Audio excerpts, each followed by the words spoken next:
네, 본격적으로 오늘의 정치권 이슈 짚어보겠습니다. 네, 김병민 경희대 개건 교수, 서용주 더불어민주당 상근부 대변인 두 분과 함께합니다. 어서 오십시오. 어서 오십시오. 안녕하세요. 안녕하세요.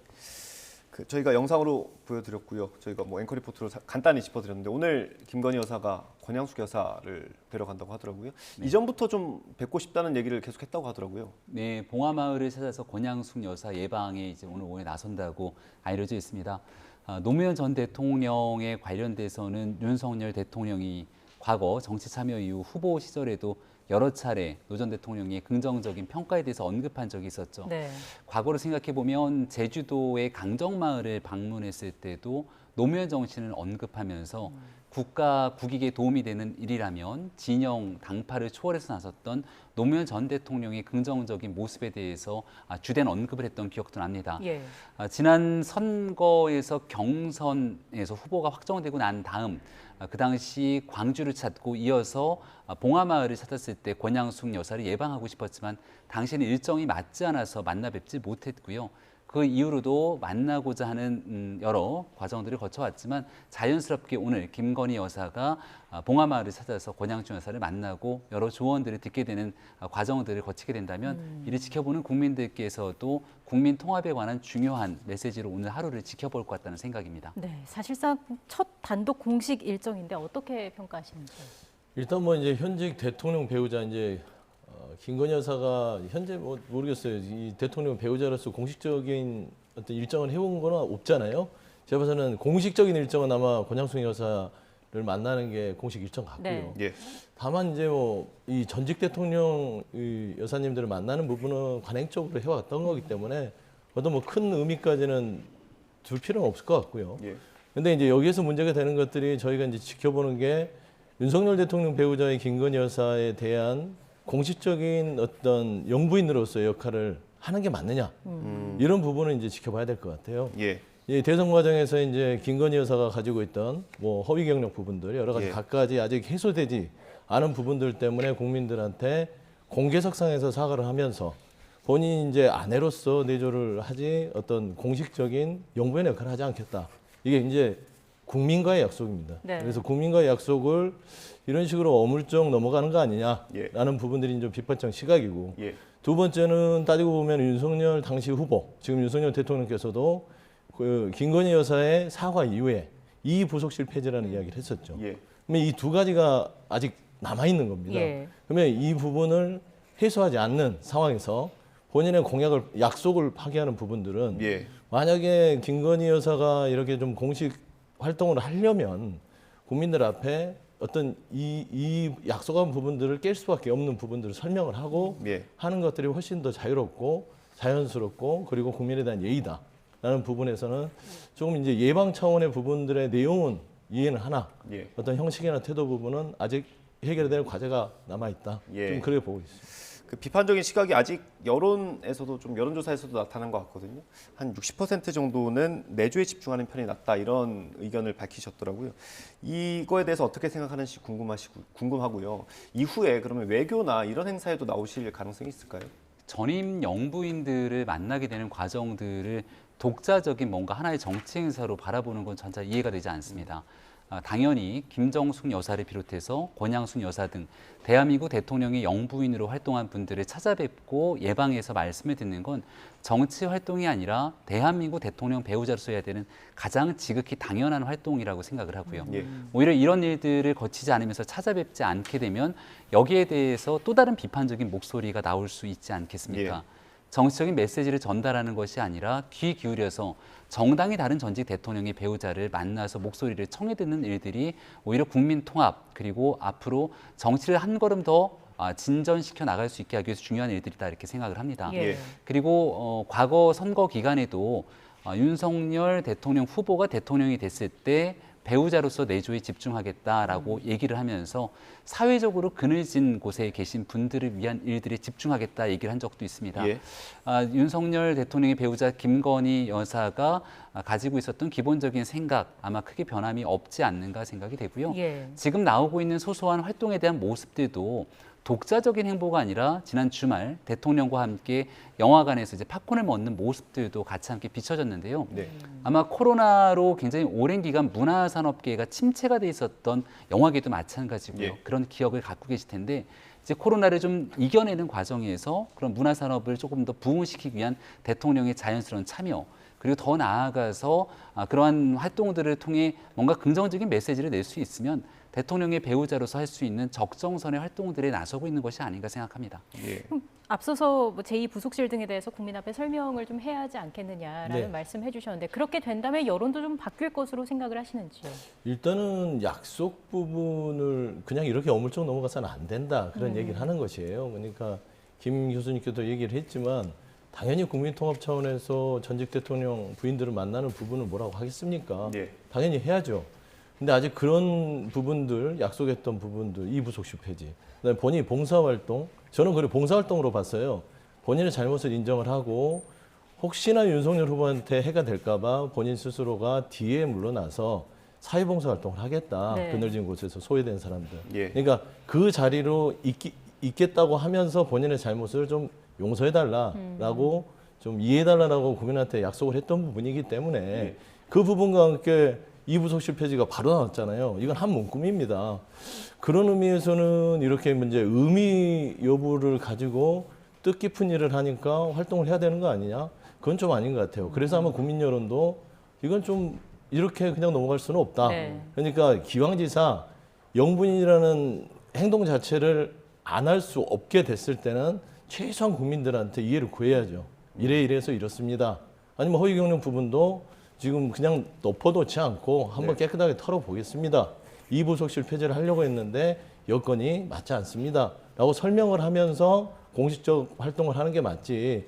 이렇게 뭐 영화관 가고 문화융성 좋습니다. 하지만 전체적으로 이런 이미지 정치, 그 다음에 약속에 대해서 그냥 허투루 생각하는 부분들은 결코 새로운 정부의 출발에서는 좋은 예. 어떤 점수를 받을 수 없기 때문에 새로운 정부가 성공하기 위해서는 그냥 있는 그대로 국민 앞에 설명하면서 그냥 이렇게 하나하나 예. 어떻게 돌파해 나가는 부분들이 훨씬 더 높은 점수를 얻을 수 예. 있는 방법이다라는 말씀을 드리는 겁니다. 이걸 하나 여쭤보겠습니다. 오늘 아침 신문 보니까요, 김건희 여사가 일간지랑 인터뷰한 게 나왔더라고요. 네. 유기견, 뭐 반려견 관련된 얘기인데 그런 부분은 좀 긍정적인 부분이 있을 수 있을 것 같은데 어떻게 평가하세요? 그러니까 저는 이제 두 가지를 보는 거예요. 그러니까 그 권양숙 여사를 예방을 하는 부분들이나 유기견 부분을 인터뷰하는 부분들이나 두 가지 측면입니다. 이게 공식적인 거냐 비공식적인 거냐 뒤에서 활동하냐 이거는 대외적으로 노출이 되느냐의 부분이에요. 그 부분을 꼭 유기견의 부분, 문화융성 부분, 그다음에 그 권양숙 여사를 만나서 또 통합 부분을 얘기한다 하더라도 그걸 조용한 내조로서 할 수 있는 건데 겉으로 대외적으로 언론에 이제 활동을 하잖아요. 네. 이거는 결국에는 보면은 공식 활동을 하는 겁니다. 그런데 어떻게 한마디도 어떻게 국민들한테 설득을 하지 못한 상황에서 저는 이런 걸 보통 구렁이 담 넘듯이 간다고 하는데 그거 예. 국민들이 용납하지 않습니다. 그게 바로 여론에서 나오는 공적 활동은 배제했으면 좋겠다라는 어떤 그런 국민들의 입장인 것이죠. 네. 예. 앞으로 어떻게 될지 좀 봐야 할 것 같고요. 오늘 아침 윤 대통령 출근길 발언도 좀 더 들여다보겠습니다. 최근 민주당 조응천 의원이 정부가 시행령으로 입법부를 우회하는 이른바 국회 패싱을 방지하는 법안을 준비 중인데요. 향후 전국에 상당한 파장이 예상됩니다. 이에 대한 윤 대통령의 생각을 들어보시겠습니다. 시행령에 대해서 수정 요구권 갖는 거는 그건 좀 위헌 소지가 많다고 보고 있고요. 왜냐하면 시행령의 내용이 예를 들어서 법률의 취지에 반한다 그러면 국회에서는 법률을 더 구체화하거나 개정해서 시행령이 법률의 효력에 위배되면 그거는 무효화시킬 수 있지 않습니까? 그런 방식으로 가는 건 모르겠지만 시행령이라는 거는 대통령이 정하는 거고 그 시행령의 문제를 해결하는 방법은 헌법에 정해져 있는 방식과 절차에 따르면 된다고 생각합니다. 네, 일단 그 내용을 좀 정리할 필요가 있을 것 같아요. 내용과 취지를 부 대변인께서 설명을 좀 해주실까요? 일단 지금 이제 시행령 부분을 가지고 했는데 이게 뭐 이번에 새로 생긴 게 아니라요. 오랫동안 있었습니다. 네. 박근혜 정부 때, 그다음에 이명박 정부 때도 있었고요. 예. 특히 박근혜 정부 때가 이 시행령을 법률과 상충되는 시행령을 통해서 그러니까 정부의 어떤 정책들을 추진하면서 국회와 많이 마찰이 있었어요. 예. 그래서 보통 법 2의 시행령이다 이런 예. 말을 했는데 통상적으로 법률이 그러니까 법률 구조가 헌법이 있고 헌법 밑에 법률이 있고요. 법률 밑에 시행령이 있습니다. 근데 이 시행령이라는 것은 이 법률 자체에서 규정을 하기가 다 힘드니까 이 부분은 정부가 법률에 근거해서 시행령을 정해라. 네. 그래서 행정의 효율성을 높여라라는 취지가 이제 기본적인 법률의 시스템인데 박근혜 정부 때 예를 들면 이제 누리예산 같은 경우를 얘기를 들게요. 예. 본인들이 공약을 했는데 법률에는 근거가 없음에도 불구하고 본인들이 시행령을 고쳐가지고 이 말하자면 누리예산의 부분들을 지방교육청한테 다 예산을 분담했던 경우가 있었습니다. 예. 이거는 명백하게 이제 법률과 상충되는 부분들이죠. 예를 들면 그리고 이명박 정부 때도 22조 원에 대한 4대강 부분도 그랬습니다. 당시 예타 면제를 받기 위해서 법률에는 근거가 없는데 시행령에 제 부분을 예타 면제 부분에 넣으면서 4대강 사업을 진행을 하게 됩니다. 네. 나중에는 이제 헌재에서는 이건 위법하다라고 얘기를 했는데 결국에는 지금 이제 윤석열 대통령께서도 조금 법률가신데 이거는 이제 행정부 입장에서 해석을 하는 건지 아니면 너무 자의적인 법률 해석을 요즘에 최근에 많이 하시더라고요. 예. 근데 시행령은 맞습니다. 이게 보면은 법률에 근거해서 하는 겁니다. 예. 헌법 75조에도 그렇게 나와 있죠.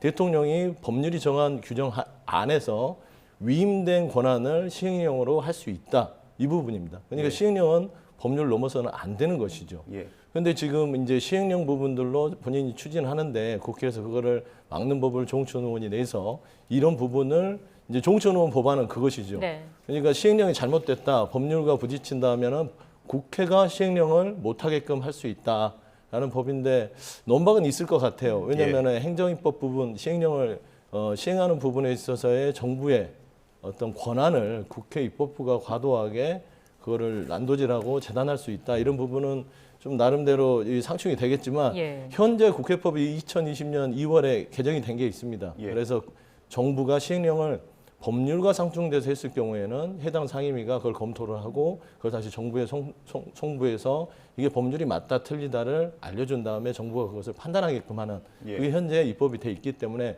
그 안에서 어느 정도 진행이 되는 거를 좀 지켜볼 예. 필요가 있다. 그렇게 보고 있습니다. 이 법안이 발의되면 이제 내용을 좀 상세히 보긴 해야겠지만 뭐 저희가 알려진 내용으로 통과가 된다면 사실 시행령이 이제 정부의 영역인데 국회 영역으로 넘어오는 거 아니겠습니까? 결국 강제하겠다는 게 핵심적인 내용인 것이죠. 국회에서 입법 만능주의로 행정부, 정부가 할 수 있는 시행령의 범주까지 모든 걸 입법부가 소관해서 만들어내겠다라고 하는 의지의 표현으로 볼 수 있습니다.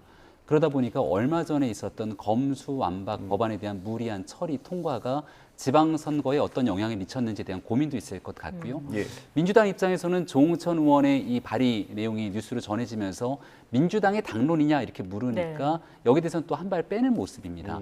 전체적으로 이 같은 일들이 민주당에서 추진되게 되는 모습을 거치게 되는 것이 자칫 지난번에 나왔던 검수완박처럼 권성동 원내대표는 이번에 발의되고 있는 이 법안을 정부 완박이라고 표현을 하더라고요. 예.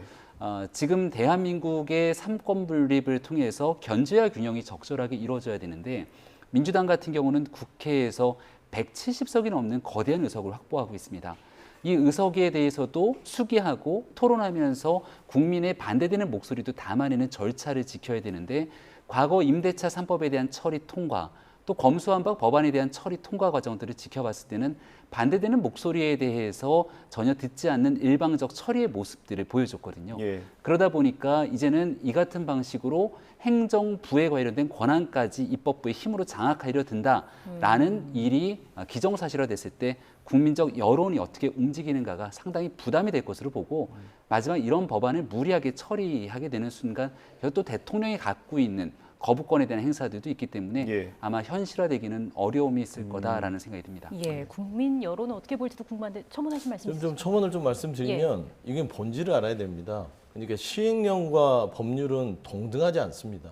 시행령이 법을 넘어서서는 안 되는 겁니다. 그걸 보러 아까 이제 상권분립 얘기하셨는데요. 상권분립은 법률, 국회가 입법부가 정한 법률 안에서 시행령이 운영이 돼야만 입법, 사법, 행정 이 세 삼권 분립이 이루어진다. 예. 시행령이 대통령의 손발을 묶는 게 아니에요.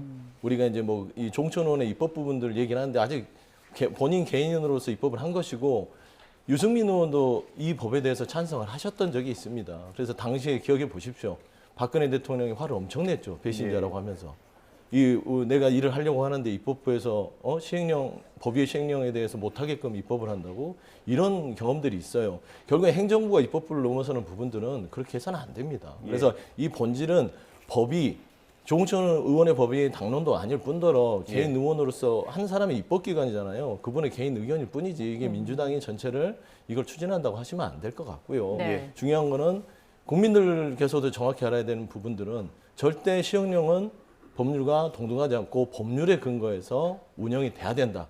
그걸 넘어서는 것들이 행정부가 행정 편의적으로 입법부가 전한 국민이 말하자면 선출해서 뽑아놓은 선출 기관들이 법률을 정해놓은 것들을 행정부가 본인의 행정 입법을 통해서 그 법률을 넘어서려고 하는 행위들이다. 그래서 대단히 잘못된 행위다라는 부분들을 좀 말씀드리고 싶습니다. 예. 여기서 중요한 말씀을 주셨는데요. 네. 그러니까 법률의 범위 내에서 실질적인 시행령들이 정리해야 되는 원칙을 말씀 주셨는데 우리가 지금 민주당의 거대 의석을 바탕으로 국회 내에서 법을 해석하는 자의적 잣대 기준을 보면 본인들이 만든 법에 대해서도 의석의 힘을 가지고 마음대로 해석하는 편법에 대한 모습들을 지켜볼 수 있습니다.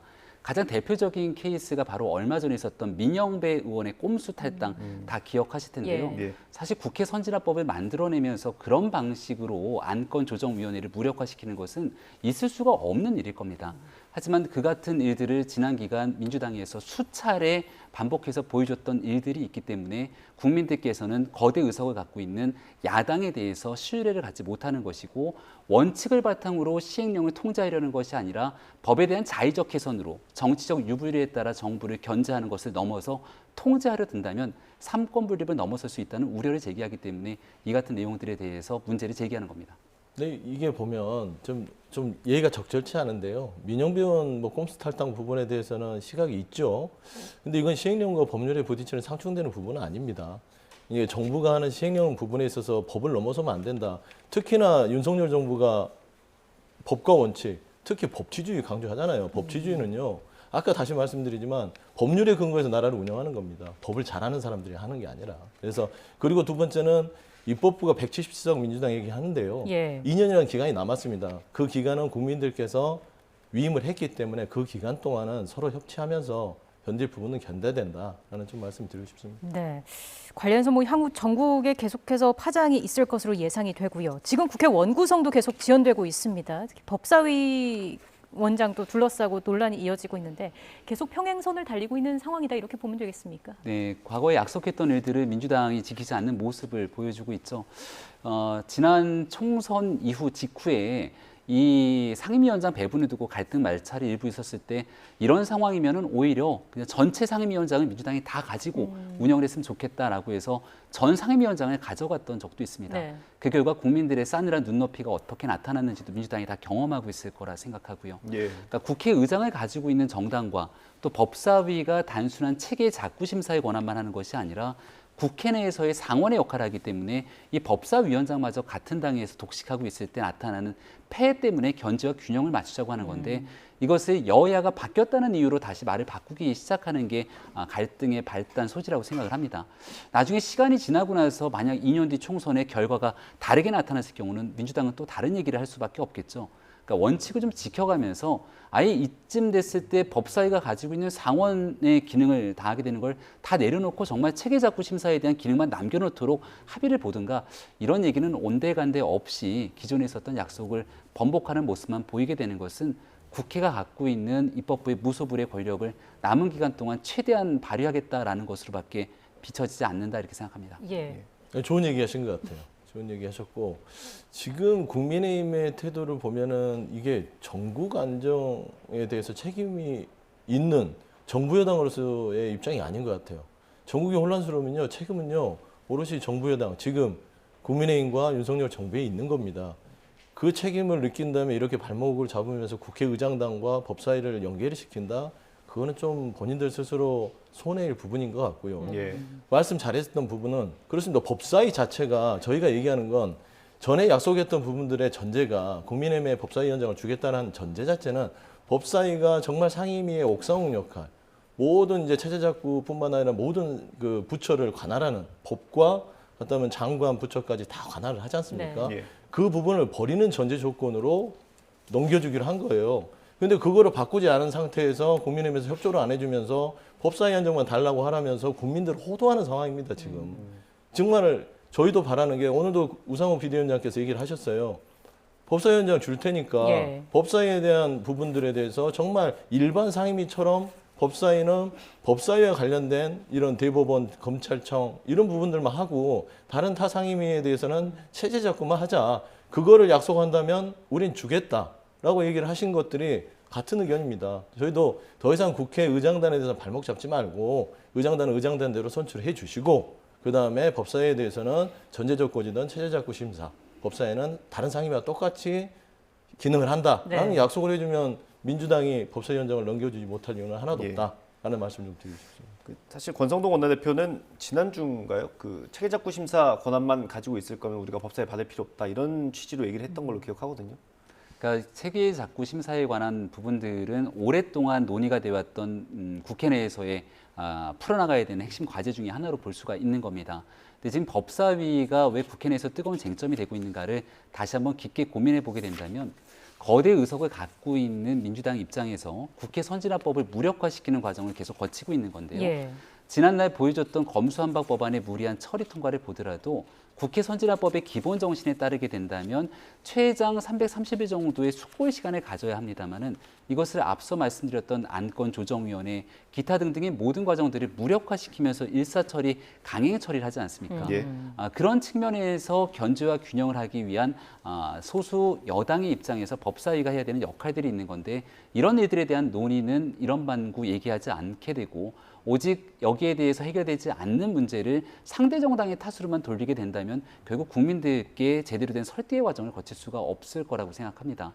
민주당의 가장 큰 문제는 지난날 했었을 때에 있었던 일들에 대해서는 이런 방구 얘기하지 않고 정권이 바뀌고 야당으로 돌아선 뒤에 그제서야 문제를 제기하기 시작한다는 것인데요. 앞서 얘기했던 조응천 의원의 법안 발의가 정말 꼭 필요한 일이라면 왜 민주당이 집권하고 있었던 시절 민주당, 문재인 대통령이 정부를 있었던 시절에는 이 같은 법안을 발의하지 않았으며 실제로 전반기 의회가 진행되고 있었던 때에는 이 같은 법사위의 위상에 대해서 체계작구 심사 권한을 빼고 나머지는 내려놓는 일들에 대해서는 언급하지 않았는지 그러니까 거듭 상대를 향한 책임으로 돌리게 되는 것이거든요. 예. 약속했던 일들에 대해서 정상화를 가져놓고 난 다음 법사위에 대한 기능에 대해서는 추후로 정치개혁특별위원회 등을 통해서 충분하게 논의될 수 있는 소지가 많이 있기 때문에 여기에 대해서 풀어가기 위한 양당의 노력이 저는 필요하다고 생각합니다. 네. 예. 한 가지만 더 질문을 드리고 여의도 상황 자세히 짚어보겠습니다. 지금 박순애 그 장관 후보자에 대한 인사청문회도 불투명한 상황이지 않습니까? 그렇죠. 아무래도 민주당 입장에선 좀 논란이 되는 부분들을 제대로 좀 들여다보고 싶을 텐데 네. 이 부분에 있어 좀 아쉬운 부분이 있을 것 같은데요. 그래서 지금 오해를 하는 거예요. 국회의장단을 선출 안 해주는 국민의힘의 의도가 정말 법사위원장 부분일까? 아니면은 정말 이 두 여성 교육부 장관, 복지부 장관들의 정말 국민 눈높이에 도저히 맞지 않는 것들을 피해가기 위해서 이걸 늘어뜨리는 게 아닌가라는 생각조차 들게 합니다. 두 장관 후보자들 보면은요, 뭐 만취운전뿐만 아니라 또 논문 표절, 뭐 이런 부분들, 그 다음에 뭐 컨테이너를 이제 신도시 개발 쪽에 뭐 모친을 옮겨놓은 부분들, 이런 부분들 도저히 돌파가 안 되니까 국회의장단 발목을 잡고 그냥 시간을 끌어서 그냥 임명하게 하려는 의도가 있지 않냐라는 예. 부분들이 있고요. 정말 다시 한번 당부드리지만 국회법 개정 부분들에 대해서 조응천 의원의 법안을 가지고 자꾸 이 시행령 부분들, 그 다음에 이 정쟁을 하지 마시고 많으시네. 지금 민생 부분 너무 힘듭니다. 물류대란으로 지금 곧 멈추게 생겼잖아요. 물가는 천정부지로 올라가고 있어요. 그럼 정부 여당이 잘 되려면 이런 식으로 정쟁을 하지 마시고 여당임을 좀 다시 한번 각성하시고 협치와 소통을 이끌어내는 먼저 제안을 하는 그런 모습들을 보이는 것들이 국민 행복에 정부 여당으로 책임 있는 자세다라는 말씀 좀 드리고 싶습니다. 예. 여의도 상황 짚어보고 있는데요. 그런가 하면 오늘 그 오세훈 서울시장과 김동연 경기지사 당선인이 지방선거에 처음 만났다고 합니다. 어떤 내용들이 오갔는지 한번 준비된 영상을 보고 다시 얘기 나눠보겠습니다. 주거나 교통이나 또 폐기물 등 각종 환경 문제를 비롯해서 경기와 인천, 경기와 서울과 경기가 함께 마음을 모아서 준비하고 시행해야 되는 정책들이 정말 많고 또 중요합니다.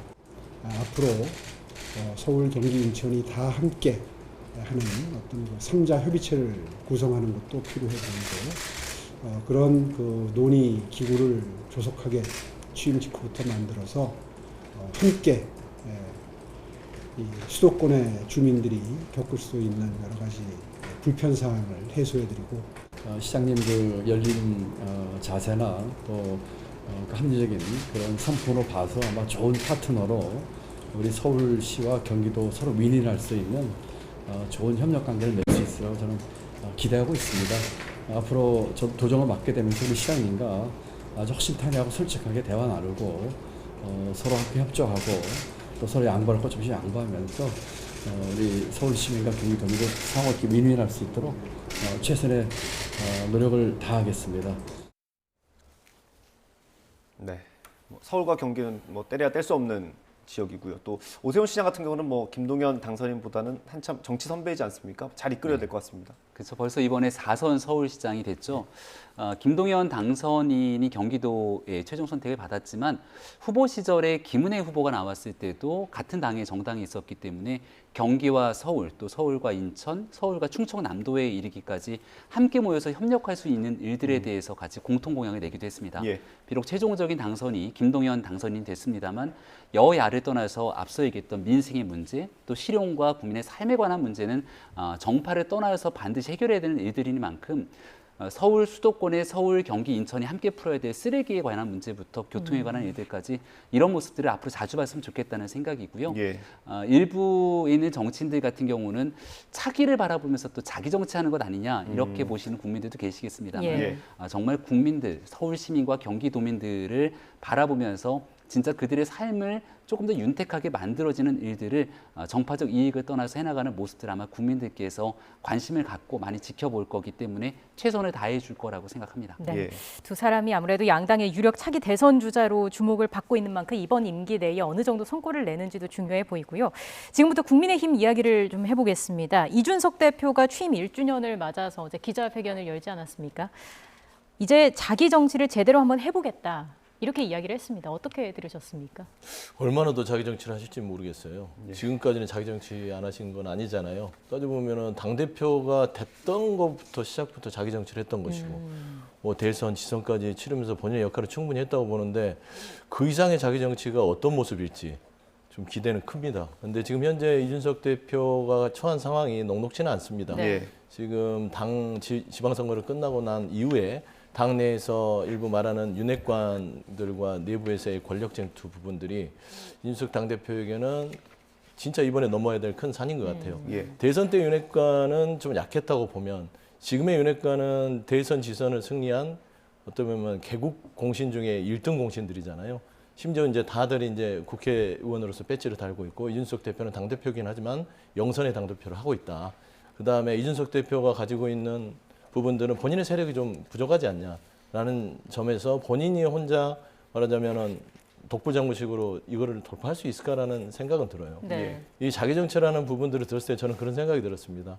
아, 이준석 대표가 이번에 꺾이면 다시는 본인이 정치 생활에 있어서 치명상을 입겠구나라는 생각이 아마 자기 정치를 더 강하게 하겠다라는 표현을 하신 것 같고 이준석 당대표의 이런 모습들을 이제 정진석 최근에 부의장하고 좀 부딪히는 모습에서 저는 정치가 처음에 30대 대표로 왔을 때 혁신을 주장하던 이준석 당대표의 모습은 온데간데 없고 거의 똑같아졌어요. 정진석 뭐 나쁜 의미가 아니라 예. 아주 기성 정치인들과 똑같은 권력을 어떻게 유지하느냐, 예. 내가 어떻게 살아남느냐, 뭐 정치의 속성이 그런 게 되겠지만 예. 혁신의 모습들은 사라지고 살아남기 위한 자기 정치를 하는 그런 예. 모습만 남아서 좀 아쉬움이 크다라는 좀 말씀 좀 드리고 예. 싶습니다.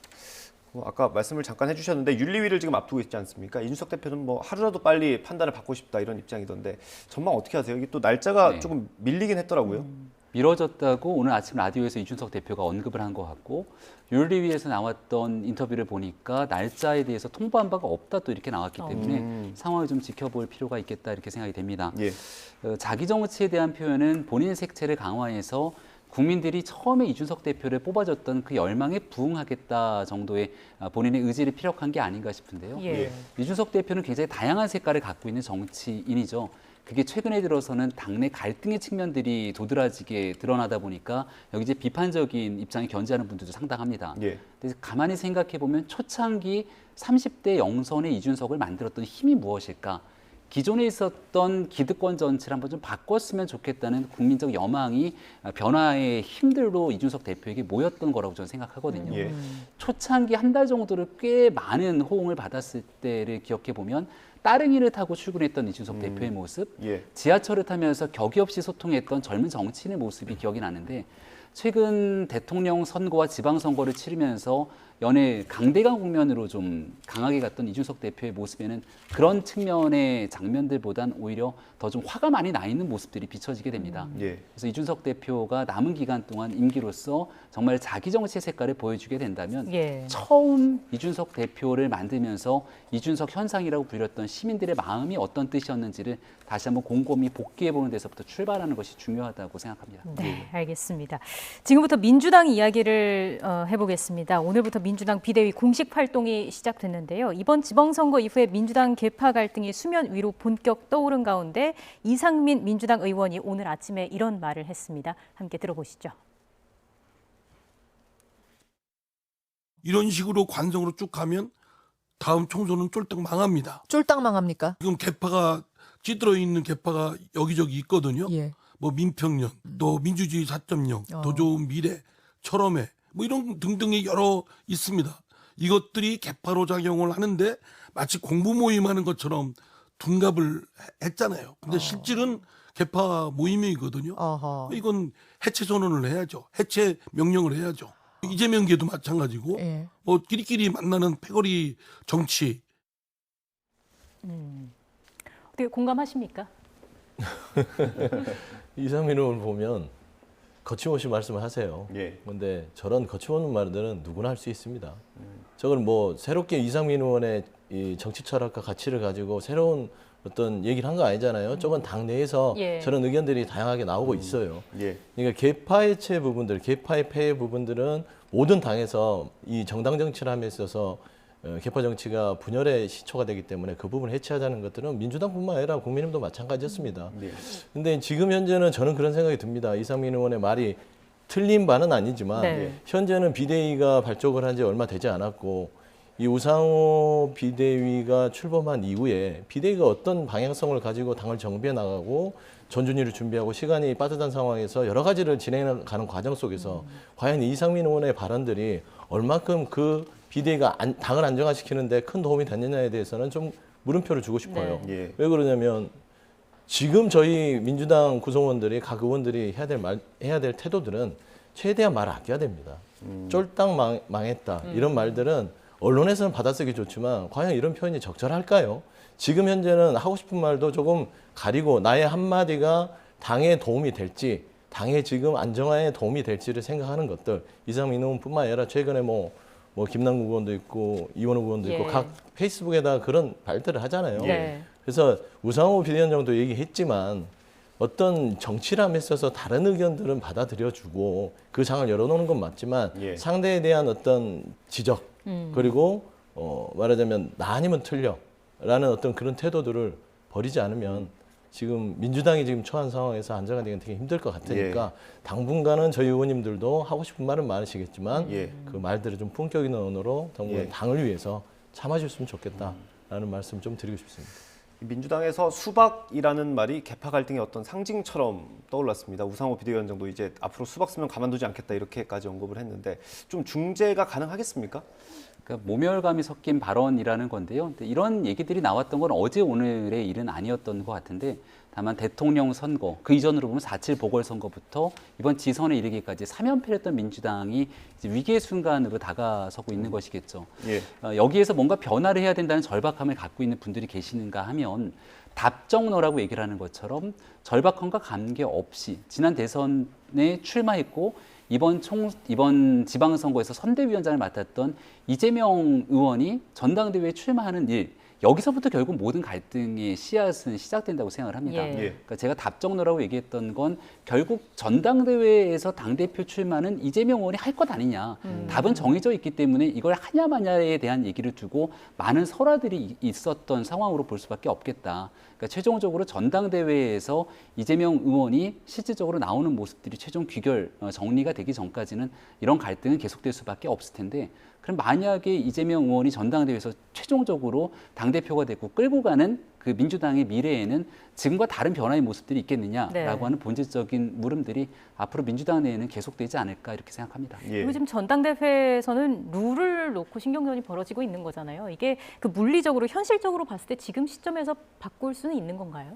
룰은 뭐 늘 바뀌어 왔어요. 그러니까 이제 이 정책도 시대상에 따라서 바뀌듯이 당내 정당 정치 자체도 어떤 당원의 변화와 어떤 정강 정책의 변화에 따라서 룰도 바뀝니다. 네. 예. 뭐 따지고 보면은 17년, 18년도에도 이제 대의원 당원 비율이 좀 바뀌었고요. 그렇게 예. 바뀌어 왔어요. 이번에도 따지고 보면은 어떤 당원들이나 여러 가지 의견들을 종합해서 룰이 바뀔 수도 있다라고 우상호 위원장께서 얘기를 하셨던 부분이 있고, 따지고 보면 당원들이 저희가 많이 늘어났습니다. 네. 예전보다 많이 늘어났고 당원에 대한 의견들을 충분히 반영되는 어떤 경선 룰이 돼야 되지 않겠냐, 이런 부분에 있어서는 룰이 바뀌는데, 뭐 지금 얘기하는 것처럼 일부 개파에서 본인이 지지하는 향후에 어떤 당 대표로 나올 분들의 백업을 위해서, 그다음에 그들을 유리하게 위한 어떤 주장들은 아마 차라리 그게 아무리 현명하더라도 먹히지 않을 공산이 큽니다. 그래서 예. 차라리 지혜롭게 정말 민주당이 어떤 다음 2달 뒤에 당대표 경선에서 정말 부문을 일으킬 수 있는, 그다음에 충분히 당신과 민심을 같이 받아들일 수 있는 여건의 룰을 마련한다면 충분히, 지금 전대위가 오늘 또 출범을 했더라고요. 예. 원교백위원장이 됐고요. 그래서 그 전대위에서 충분한 룰 미팅, 룰 변경을 논의할 수 있다라고 예. 보고 있습니다. 그럼 교수님께 이거 여쭤보겠습니다. 이재명 의원이 지금 당권을 도전한다 안 한다 명확한 입장을 밝히지는 않고 있지 않습니까? 근데 여론조사를 하나 보니까요. 전체 대상으로 했을 땐 부적절하다는 의견이 56.1%고요. 민주당 지지층만 봤을 때는 적절하다가 66.1%입니다. 사실 이게 수치가 한쪽으로 확 쏠리지 않아서 어떻게 이거해야 될지 저도 잘 모르겠거든요. 어떻습니까? 그러니까 지금 민주당의 정당 지지율이 많이 낮아지고 있죠. 그리고 한때 집권당으로서 굉장히 큰 역할을 했던 민주당의 세가 점점 위축되고 있는 상황인 건 부인하기 어려울 겁니다. 그러니까 여기서 지지율이 떨어지게 된다면 중도층들이 이탈하게 되는 현상이 나타날 것이고, 중도층의 이탈이란 민주당은 더 강성 지지층들의 세력들이 강하게 나타날 수밖에 없겠죠. 그럼 강성 지지층들을 더 잘 대변할 수 있는 정치인이 누구인가로 귀결되게 됐을 때 이재명 의원의 전당대회 출마를 강행하고 이를 바라는 목소리는 더 커질 수밖에 없을 겁니다. 근데 이렇게 진행되게 되면 결국 도돌이표처럼 또다시 중도층은 더 강하게 이탈해 나갈 수밖에 없는 어려움에 처할 수밖에 없거든요. 그러니까 이 얘기를 옆에서 다른 정당이지만 지켜봤을 때 남일 같지 않는 이유는 과거 박 전 대통령 탄핵 이후로 보수 정당이 걸었던 수년의 과정들이 이러한 경로와 꽤 비슷한 길을 걸어왔습니다. 근데 결국은 이겨내고 이 문제를 풀어낼 수 있는 건 당내에 있는 당의 정치인들이 이 문제를 풀어낼 수밖에 없는 일이기 때문에 이재명 의원의 전당대회 출마는 저는 기정사실이라고 생각하거든요. 네. 고정값이라고 생각한다면 이재명 의원이 출마하지 말라고 아무리 목소리를 외친들 이재명 의원은 출마할 것 아닙니까? 그럼 반대되는 국면에서 민주당이 더 성장하고 더 중도층으로 외연 확장하면서 바꿔낼 수 있는 힘과 에너지들을 다른 정치인들이 내세워줘야 되는데 그 일을 제대로 보여주지 못하게 된다면 결국 이재명 의원의 힘은 더 강화될 수밖에 없는 것 아니냐. 풀어야 될 숙제는 결국 민주당 스스로가 어렵지만 풀 수밖에 없는 국면이라고 생각합니다. 이재명 의원이 당권 도전과 관련해서 명확한 메시지를 언제쯤 내게 될까요? 지금 고민을 하고 있겠죠. 말씀한 대로 이제 당권 도전에 이재명 의원이 하는 부분들을 규정사실화하는 건 아직은 좀 섣부른 것 같고요. 정치라는 건 생물이기 때문에 그때도 바뀝니다. 하지만 이제 당권에 도전하는 부분은 본인의 결정이죠. 네. 막는다 하더라도 막을 수는 없고 이런 설명을 하겠죠. 나왔을 때 본인한테 도움이 된다. 당에는 어떤 또 도움이 되고 또 폐해가 있다라는 부분들은 본인이 판단할 건데, 정치라는 건 그렇습니다. 선택에 있어서는 정치는 책임을 지는 것이다. 향후에 그 책임에 대한 평가들을 어떻게 판단하느냐에 따라서 그 정치의 행로 자체가 정해지지 않겠습니까? 네. 하지만 지금 현재는 여러 가지 이제 이 비대위가 이틀, 3일이 됐습니다. 3일이 됐기 때문에 그 안에서 잘 정리돼서 준비가 될 거라고 보고 있기 때문에 조금 더 좀 많은 관심을 가지고 지켜봐줬으면 좋겠습니다. 네, 기다려 보겠습니다. 지금까지 김병민 경희대 개원교수, 서용주 더불어민주당 상근 부대변인과 함께했습니다. 고맙습니다. 고맙습니다.